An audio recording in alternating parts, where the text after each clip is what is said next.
Hello बच्चों।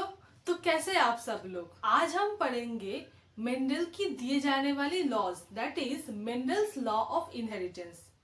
Mendel ने जब क्रॉस परफॉर्म किया था, दो क्रॉस परफॉर्म किया था। कौन कौन सा? एक था मोनोहाइब्रिड क्रॉस और एक था डाईहाइब्रिड क्रॉस। उन्होंने जब क्रॉस परफॉर्म किए तो उन क्रॉस के बेसिस पे उन्होंने कुछ लॉज दी। जैसे कि जब मोनोहाइब्रिड क्रॉस उन्होंने परफॉर्म किए तो उनके बेसिस पे उन्होंने दो लॉज दी। उसी तरह जब उन्होंने डाईहाइब्रिड क्रॉस परफॉर्म किए तो उसके बेसिस पे उन्होंने एक लॉज दी। अब इन लॉज के बारे में ही हम डिटेल्स में पढ़ेंगे और इसके साथ साथ हमें पूरा मोनोहाइब्रिड एंड डाईहाइब्रिड क्रॉस पूरा रिवीजन हो जाएगा। इसलिए हमेशा मेंडल्स लॉ ऑफ इनहेरिटेंस जो टॉपिक है ये हमेशा क्रॉसेस के बाद ही पढ़नी चाहिए, तो आपको बेटर अंडरस्टैंडिंग होगा और आपको अच्छे से समझ में आएगा। तो चलिए स्टार्ट करते हैं। सबसे पहले है बेस्ड ऑन मोनोहाइब्रिड क्रॉस पे जो पहला लॉ दिया था उन्होंने, वो क्या था? वो था लॉ ऑफ डोमिनेंस। अब ये लॉ ऑफ डोमिनेंस क्या होता है? देखो, जब मोनोहाइब्रिड क्रॉस मेंडल ने परफॉर्म किए थे तो क्या किया था? याद करो पिछले लेक्चर्स जैसे हम पढ़े थे। मोनोहाइब्रिड क्रॉस में क्या था? उन्होंने एक टॉल प्लांट लिया था और एक ड्वार्फ प्लांट लिए थे, और जब टॉल प्लांट और ड्वार्फ प्लांट के बीच में उन्होंने क्रॉस करवाए थे तो सारे के सारे जो भी प्लांट आए थे वो क्या था? वो सारे टॉल आए थे। वो चीज देख के उन्होंने बहुत सरप्राइज्ड हो गए थे। फिर उन्होंने क्या किया, जो उन पेरेंट्स का जो ऑफस्प्रिंग्स था, मतलब जब टॉल और ड्वार्फ से के क्रॉस करने के बाद जो ऑफस्प्रिंग्स आए, अब उन ऑफस्प्रिंग्स में ही जब उन्होंने क्रॉस करवाए, मतलब जिसको हम बोल रहे थे क्या, F1 जनरेशन। अब F1 जनरेशन में हमने जब सेल्फिंग करवाई तो क्या आया? 3 टॉल प्लांट आए और एक ड्वार्फ प्लांट आए। तब उन्होंने वो चीज क्या दिया, क्या मतलब पहले वाले जो F1 जनरेशन थे वहां पे जो है टॉल प्लांट के कुछ कैरेक्टर्स भी लिए थे और ड्वार्फ प्लांट के कुछ कैरेक्टर्स भी लिए थे। बट ड्वार्फ प्लांट वाले जो कैरेक्टर लिए थे वो खुद को एक्सप्रेस नहीं कर पाए। बट बाद में जब F1 जनरेशन की क्रॉस हुई तब क्या हुआ? तब वो ड्वार्फ वाला जो कैरेक्टर था वो खुद को एक्सप्रेस करे और स्मॉल टी जैसे हम क्रॉस में पढ़े थे। ये थोड़ा एक बार पूरा मोनोहाइब्रिड क्रॉस आपका रिवाइज हो जाएगा। तो देखो, सबसे पहले क्या था हमारा? टी मतलब बड़े टॉल प्लांट। उसके साथ जब स्मॉल टी हमने क्रॉस करवाए तो क्या आया था? ये जब क्रॉस करवाए तो हमको आया क्या? T capital T small T. ये था क्या? F1 generation. F1 जनरेशन में जब ये आया तब क्या था? ये यहां से उन्होंने ये लॉज दी क्या? अगर कैपिटल टी और स्मॉल टी साथ में रहते हैं, मतलब हेटेरोजाइगस कंडीशंस अगर रहते हैं, तो कैपिटल टी जो है वो खुद को एक्सप्रेस करते थे। मतलब यहाँ जब क्रॉस किए थे तो ये प्लांट जब आया तो सारे प्लांट क्या आया? टॉल आए। अब जब सारे प्लांट टॉल आए बट इनमें ये वाला कैरेक्टर भी प्रेजेंट तो था लेकिन एक्सप्रेस नहीं कर पाए, तो ये क्या था? हेटेरोजाइगस टॉल था। मतलब क्या था? हाइब्रिड टॉल था। अब जब ये हाइब्रिड टॉल के बीच में फिर से हमने क्रॉस किए तो क्या आया था? जैसे कि यहाँ पे कैपिटल टी स्मॉल टी और यहाँ आएगा कैपिटल टी स्मॉल टी। तो क्या आया था? T capital T small T आया था और कैपिटल टी स्मॉल टी आया था और स्मॉल टी। मतलब यहाँ खुद को एक्सप्रेस कर ली। जब यहाँ जब क्रॉस हुए, जब सेकेंड वाला जो F2 जनरेशन हमारा आया तो यहाँ पे क्या आया था? यहाँ एक था, ये पूरा ड्वार्फ आ गया।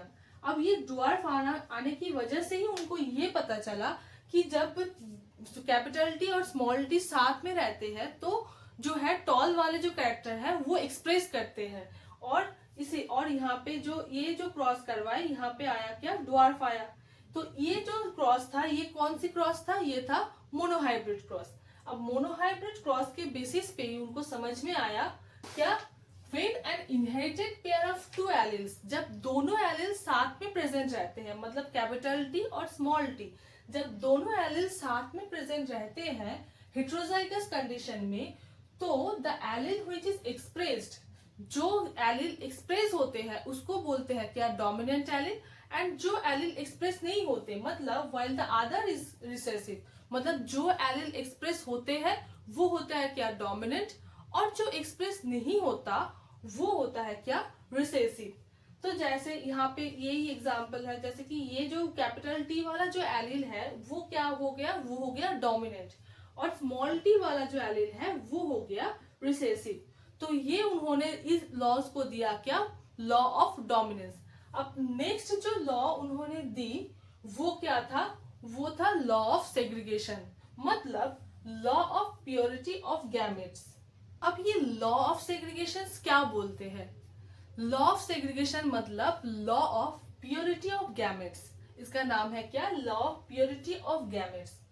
तो according to this law Mendel ने ये बोला था कि ड्यूरिंग द गैमेट फॉर्मेशन, मतलब गैमेट की जब फॉर्मेशन हुई, कॉपीज ऑफ जीन्स और एलिल्स, जो जीन्स और एलिल्स की जो कॉपी थी वो डिवाइड हो जाते हैं और वो सेग्रीगेट हो जाते हैं, और सेग्रीगेट के बाद ही तो क्रॉस होता है, और ईच और एक गैमेट ओनली वन एलिल क्या करते हैं, रिसीव करते हैं। तो यहाँ समझो, पहले जब हम टी कैपिटल टी और स्मॉल टी के बीच में हमने क्रॉस करवाए, तो जो हेट्रोजाइगस टॉल वाला कंडीशन आया, उसके बाद क्या हुआ, टी F1 के बीच में सेल्फिंग हुई, F1 क्रॉस हुई, तो इसमें क्या था, capital T cross capital small T.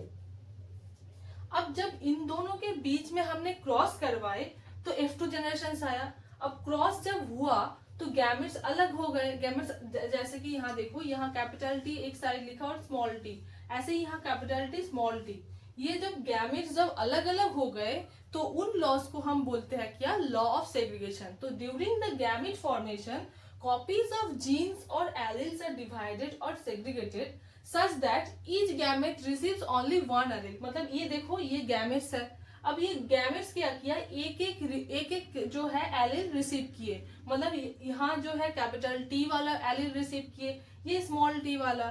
तो यहाँ जब सेल्फिंग करवाए तो यहाँ से क्या बन गया, कैपिटल टी हो गया और एक स्मॉल टी हो गया, और यहाँ से क्या बन गया, क्या गैमेट्स में कैपिटल टी स्मॉल टी। अब इन गैमेट्स के बीच से ही हम क्या किए, हम F2 जनरेशंस निकाले, तो ये क्या था, ये था गैमेट्स। तो ये लॉ ऑफ सेग्रीगेशन भी उन्होंने क्या किए थे, उन्होंने इस मोनोहाइब्रिड क्रॉस से ही दिए थे। सो मोनोहाइब्रिड क्रॉस से उन्होंने क्या क्या दिए, एक था लॉ ऑफ डोमिनेंस और एक हो गया law of segregation. Law of dominance में क्या हुए, जब हेटेरोजाइगस कंडीशन में रहते हैं तो उनको ये चीज समझ में आई कि एक कैरेक्टर जो है वो डोमिनेट करता है, और एक कैरेक्टर के ऊपर जिसके ऊपर वो डोमिनेट करता है वो होता है क्या, रिसेसिव। मतलब मैंने पहले भी बताया, अगर कैपिटल टी और स्मॉल टी मतलब टॉल और ड्वार्फ के बीच में जब उन्होंने क्रॉस करवाए तो जो हेटेरोजाइगस वाला कंडीशन आया, मतलब कैपिटल टी स्मॉल टी आया, उस कंडीशन में भले ड्वार्फ वाला कैरेक्टर भी प्रेजेंट है, ड्वार्फ वाला जीन भी प्रेजेंट है, लेकिन वो खुद को एक्सप्रेस नहीं कर पाए, मतलब जो खुद को एक्सप्रेस नहीं कर पाता वो हो गया रिसेसिव, और जो डोमिनेट करता है वो क्या होता है, डोमिनेंट। तो ये वाला जो लॉ है उन्होंने मोनोहाइब्रिड क्रॉस से ही दिया था। उसके बाद में जो आया वो था क्या, लॉ ऑफ सेग्रीगेशन। मतलब जब गैमेट्स फॉर्मेशन हो रहा था, मतलब जब F1 जनरेशन के बीच में हम क्रॉस करवाए और जब गैमेट्स जो निकला वो क्या था, कैपिटल टी स्मॉल टी, तब वहां क्या हुआ, सेग्रीगेट हो गया। मतलब एक एलिल, मतलब गैमेट्स में अलग अलग एलिल थे, मतलब कैपिटल टी वाला एलिल, फिर स्मॉल टी, फिर कैपिटल टी स्मॉल टी, अब उन दोनों के बीच में हम क्या किए, क्रॉस किए।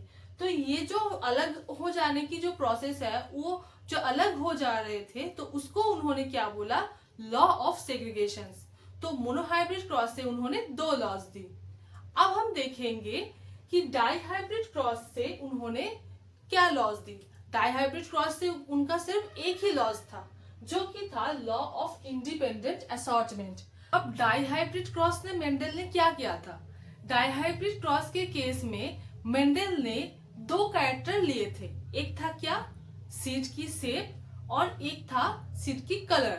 तो उन्होंने क्या था, दो कैरेक्टर लिए थे, और इन दोनों कैरेक्टर के बेसिस पे ही उन्होंने क्या, डाइहाइब्रिड क्रॉस परफॉर्म किए थे। तो शेप क्या था, एक था कैपिटल आर कैपिटल वाई, और एक था small R small R small Y small Y. Round yellow था और रिंकल्ड ग्रीन था। इन दोनों के बीच में जब उन्होंने क्रॉस करवाए थे तो क्या बने थे? तो कैपिटल आर स्मॉल आर था बने थे और कैपिटल वाई स्मॉल वाई बने थे, ये बने थे। अब ये क्या था? ये हो गया F1 जनरेशन। सिमिलरली ऐसे ही जब F1 जनरेशन के बीच में हम सेल्फिंग कराते हैं, मतलब जब capital R capital Y cross capital R capital Y small Y उन्होंने किए थे तो क्या हुआ था? तो यहाँ से क्या बने थे? यहाँ से गैमेट्स बने थे। गैमेट्स क्या क्या बने थे? मैंने बताया था एक बार, एक कैपिटल आर के साथ कैपिटल वाई लिख देना, मतलब कैपिटल आर कैपिटल वाई, और कैपिटल आर 2 बार लिख देना और उसके साथ वाई 2 बार लिख देना, मतलब capital R capital R small Y. Similarly इसका स्मॉल आर कैपिटल वाई और यहाँ था स्मॉल आर स्मॉल वाई। अब ये जो गैमेट्स बने थे तो गैमेट्स तो अलग अलग से बने थे, मतलब कैपिटल आर के साथ स्मॉल आर तो नहीं आ गए, कैपिटल आर के साथ कैपिटल वाई आए। तो ये जब गैमेट्स जब बने तो अलग अलग हो गए, मतलब साथ में नहीं रहा सारे। तो ये जो अलग होने की प्रोसेस है तो इसको ही उन्होंने मेंडल ने बोला था क्या? Law of independent assortment. याद रखना जब मोनोहाइब्रिड केस में क्रॉस के केस में क्या होता है? लॉ ऑफ सेग्रीगेशन, मतलब अलग हो जाते हैं, दोनों केस में अलग होते हैं बट फिर भी नाम अलग है। मतलब यहाँ जो था मोनोहाइब्रिड क्रॉस के केस में क्या था? Law of segregation, law of purity of gametes. इसको ऐसे क्यों बोलते हैं? क्योंकि एक ही कैरेक्टर जो है अलग हो रहे हैं। अब यहाँ पे देखो एक राउंड है और एक येलो है, तो यहाँ पे जो है अलग हो, मतलब दोनों अलग कंडीशन हो गए। बट ऐसा मोनोहाइब्रिड क्रॉस के केस में ऐसा नहीं था, तो इसीलिए उस लॉस का जो नाम था वो था क्या? Law of purity of gametes. मतलब एक ही कैरेक्टर जो है अलग हो रहे हैं और उसको और भी बोलते हैं क्या? Law of segregation. But dihybrid cross के केस में हो गया लॉ ऑफ इंडिपेंडेंट असॉर्टमेंट, मतलब जो कैरेक्टर है वो जो अलग हो रहे हैं, 2 कैरेक्टर हो गए, एक राउंड येलो हो गया, कभी कहीं पे राउंड ग्रीन हो गया, मतलब 2 कैरेक्टर साथ में अलग हो रहे हैं, तो इसलिए इसको बोलते हैं क्या? Independent assortment. देखो यहाँ पे वही लिखा है, alleles of 2 or more different genes get assorted into gametes independently of one another. मतलब 2 जीन जो है, 2 एलील्स जो है अलग हो रहे हैं, मतलब राउंड येलो और यहाँ पे देखो राउंड ग्रीन, 2 अलग अलग कैरेक्टर्स अलग हो रहे हैं तो साथ में, तो इसको इसलिए बोलते हैं क्या? Law of independent assortment. तो ये हो गया मेंडल्स की पूरी, मतलब जो लॉ उन्होंने दिए थे वो लॉज के बारे में हमने डिस्कशन की। तो पहला कौन सा था? पहला था लॉ ऑफ डोमिनेंस, देन आया लॉ ऑफ सेग्रीगेशन और प्योरिटी ऑफ गैमेट्स, और थर्ड जो डाइहाइब्रिड क्रॉस पे बेसिस पे उन्होंने दिया था वो था लॉ ऑफ इंडिपेंडेंट असॉर्टमेंट। तो और उसके साथ हमने पूरा मोनोहाइब्रिड एंड डाइहाइब्रिड क्रॉस जो है हमने क्या क्या डिस्कस कर लिया, एक बार रिवीजन हो गया।